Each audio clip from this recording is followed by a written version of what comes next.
بے خوف ہو چکا ہے. کیا دیکھی جائے؟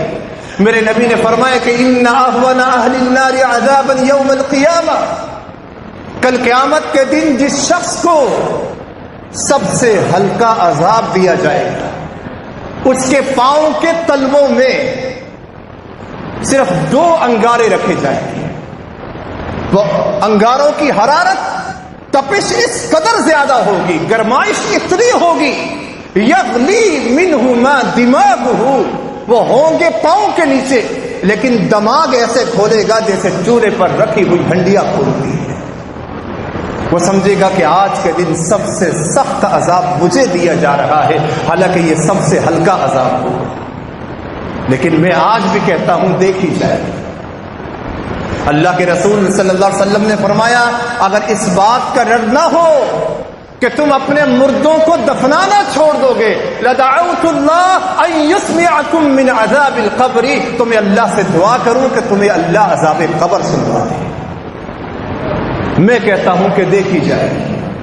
اپنے پاؤں پہ چل نہیں سکتا ہوں، قبر پہ اتار دیا، سلے لگا دی، مٹی ڈال دی، دعا ہو چکی، لوگ چلے گئی، آپ نے کیا دیکھنا ہے؟ کس بات پر ناز ہے؟ کس بات پر فخر ہے کہ میں حقوق العباد کو پامال کر رہا ہوں؟ میرا سوسائٹی میں نام ہے، میرا مرتبہ ہے، میں رئیس ہوں، چودھری ہوں، وڈیرا ہوں، علاقے میں لوگ جانتے ہیں. دیکھنا میرے جنازے میں کتنے ہوں گے. پنجابی میں کہتے ہیں لچا سب تو اونچا. مقصد یہ ہے کہ جنازے کی تعداد کو نہیں دیکھنا، یہ دیکھنا ہے کہ ساتھ کیا لے کر جا رہے ہیں، اعمال کیسے ہیں.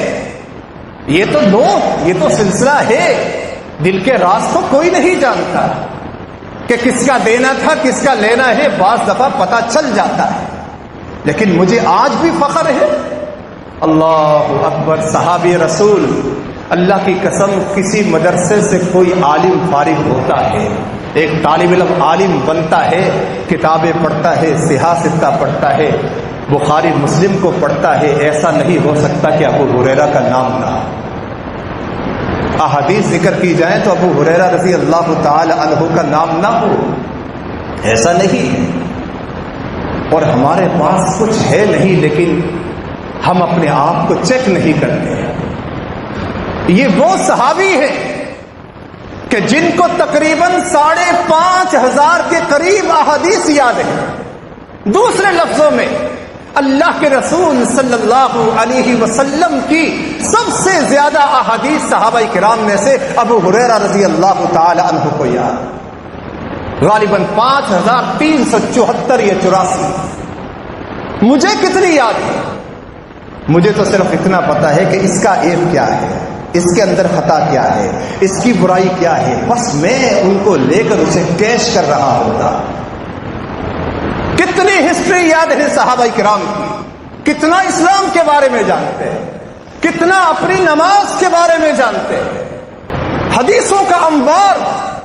لیکن جب جانے کا وقت آیا، بالکل مختصر کر رہا تو پوچھا ما یبکیک، اے ابو ہریرہ کیوں روتے ہو؟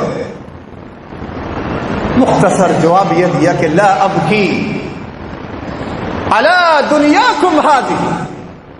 دیکھو یاد رکھنا، میں اس دنیا کو چھوڑ کر جا رہا ہوں، مجھے اس دنیا کو چھوڑنے کی وجہ سے رونا نہیں آ رہا، میں اس لیے نہیں رو رہا، میں اس دنیا کو چھوڑ کر جا رہا ہوں، میں تو صرف اس وجہ سے رو رہا ہوں کہ جس سفر پر جا رہا ہوں وہ سفر طویل ہے، لیکن اس کے لیے میرے پاس زیادہ راہ کچھ بھی نہیں ہے.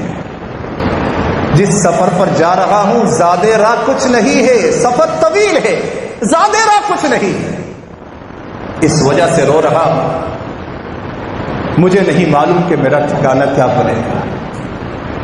کسی صحابی رسول کے جنتی ہونے میں میرے ساتھ آپ سب کو، میری ماں اور بہنوں کو، کسی کو شک نہیں ہے کہ یہ جنتی نہیں ہے.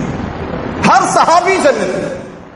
اللہ نے کہا رضی اللہ عنہم ورضوا عنہ، اللہ ان سب سے راضی ہو گیا. ہم تو یہ کہتے ہیں کہ ہم اللہ سے راضی ہو گئے، ہمارے دعوے کی کوئی حیثیت نہیں. اصل تو یہ ہے کہ رب کہہ دے کہ میں ان سے راضی ہو گیا. اولئک حزب اللہ، یہ اللہ کا گروہ ہے، اور اللہ ان کی تعریف کرتے ہوئے کہتا ہے فَإِنْ آمَنُوا بِمِثْلِ مَا آمَنْتُمْ بِهِ فَقَدِ اهْتَدَوْا۔ اب ایمان وہ قابل قبول ہے جو میرے نبی کے صحابہ کا ایمان ہے۔ انہی میں سے ایک درخشندہ ستارے ابو ہریرہ 5000 سے زائد احادیث یاد ہے لیکن رو رہے ہیں۔ رونے کی وجہ صرف ایک ہے کہ میرے پاس ہے کچھ نہیں، لیکن سفر بڑا طویل ہے، انجام بھی پتہ نہیں ہے، جنت کی بشارت اللہ کے نبی دے چکے ہیں، لیکن کہنے کا مقصد یہ ہے کہ ان کے پاس تو اتنا کچھ تھا تو پھر کہتے ہیں کہ کچھ نہیں ہے، اور حقیقت میں ہمارے پاس کچھ نہیں ہے، اور اللہ کی قسم نہیں ہے ہمارے پاس ہے تو قدم قدم پر غیبت ہے، چغل خوری ہے، برائیاں ہیں، گالیاں ہیں، حقوق العباد پر ڈاکہ ڈالنا ہے، زمینوں کو ہتھیانا ہے، بیواؤں سے فائدے حاصل کرنے ہیں، بیواؤں کے نام پر لوگوں سے مال اکٹھا کرنا ہے۔ ہمارے پاس کیا ہے؟ وہاں سب کچھ تھا، نبی کی وراثت تھی، کہاں کچھ بھی نہیں ہے۔ میں اس ممبر رسول پر کھڑا، یہ جملہ مجھے بڑا بعض دفعہ جھنجھوڑتا ہے، یقین جانیں اتنا جھنجھوڑتا ہے کہ یہ جملہ میں نے کسی جگہ پر اسے ذکر کیا۔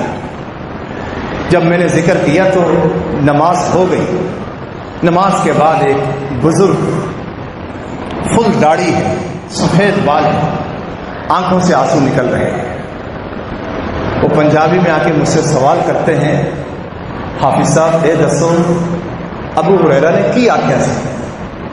اب میں بات کو تھوڑی دیر میں سمجھا، وہ مجھے سمجھانا چاہ رہے ہیں، خود اپنی اصلاح چاہتے ہیں، اتنی فکر لاحق ہوگی اللہ کی قسم۔ میں نے پورا واقعہ ذکر کیا تو اس کے بعد ایک جملہ کہتے ہیں، اصل میں وہ پیغام دینا چاہتے ہیں لوگوں کو، یہ پیغام دو، یہ معمولی بات نہیں ہے۔ کہتے ہیں کہ اگر ابو ہریرہ دی اے حالت سی تو ساڈا کی بنے گا؟ اگر اتنا ذخیرہ رکھنے والا شخص صحابی رسول، ان کی یہ سوچ ہے، اتنی فکر ہے، وہ اتنا ڈر رہے ہیں، تو ہمارا کیا بنے گا؟ ہمارے پاس تو کچھ بھی نہیں ہے۔ بس یہی سوچ ہے، جنازہ ہو جائے گا، بڑے سے بڑا عالم میرے جنازے میں آ جائے گا، بڑے سے بڑے قاری صاحب آ جائیں گے، میرے جنازے میں رش لگ جائے گا۔ ہاں، میرے نبی نے فرمایا کہ جس کے جنازے میں 40 افراد شریک ہو جائیں، لا یشرکون باللہ، جو اللہ کے ساتھ شرک نہ کرتے ہوں، اللہ ان 40 افراد کی شفاعت مرنے والے کے حق میں قبول کر لیتا ہے۔ لیکن مرنے والا بھی تو کچھ لے کر جائے نا، اپنی طرف سے تو بالکل کلیئر ہو کر جائے نا، بس اس کو تو رب کے غفور الرحیم ہونے پر بھروسہ ہے، اس کو یہ نہیں معلوم کہ اللہ نے 2 آفر دی ہیں، نبی عبادی انی انا الغفور الرحیم، میرے بندوں کو بتلا دو کہ میں بڑا بخشنے والا ہوں، بڑا مہربان ہوں۔ اگر یہ آفر قبول نہیں ہے وَأَنَّ عَذَابِي هُوَ الْعَذَابُ الْعَلِيمُ، تو پھر میرا عذاب بھی بڑا دردناک ہے۔ هَلْ عَلَيْهِ دَيْنٌ، مجھے بتلاؤ کہ اس کے ذمے کوئی قرض ہے؟ صحابہ نے فرمایا اس کے ذمے کوئی قرض نہیں ہے۔ فصلى علیہ، اللہ کے رسول صلی اللہ علیہ وسلم نے جنازہ پڑھا دیا۔ پھر اللہ کے رسول صلی اللہ علیہ وسلم کے پاس، اے میرے نوجوانوں، میری معزز ماں اور بہنوں، میرے بزرگوں، دوسرا جنازہ آیا۔ آپ صلی اللہ علیہ وسلم نے پھر وہی سوال کیا، هل علیہ من دین، یہ بتلاؤ کہ اس کے ذمے کچھ قرض ہے؟ صحابہ اکرام نے فرمایا نعم، اس کے ذمے قرض ہے، 2 دینار دینے ہیں، صرف 2 دینار، اس دور کے 2 روپے 2 دینار ہے۔ میرے نبی نے یہ نہیں کہا کہ میرے صحابی ہیں، ان کو تو بڑے اچھے طریقے سے جانتا، نمازیں میرے ساتھ پڑھتا ہے، سفر میں میرے ساتھ ہے، حضر میں میرے ساتھ ہے، دعوتوں میں ساتھ ہے۔ نہیں، کیا الفاظ کہے؟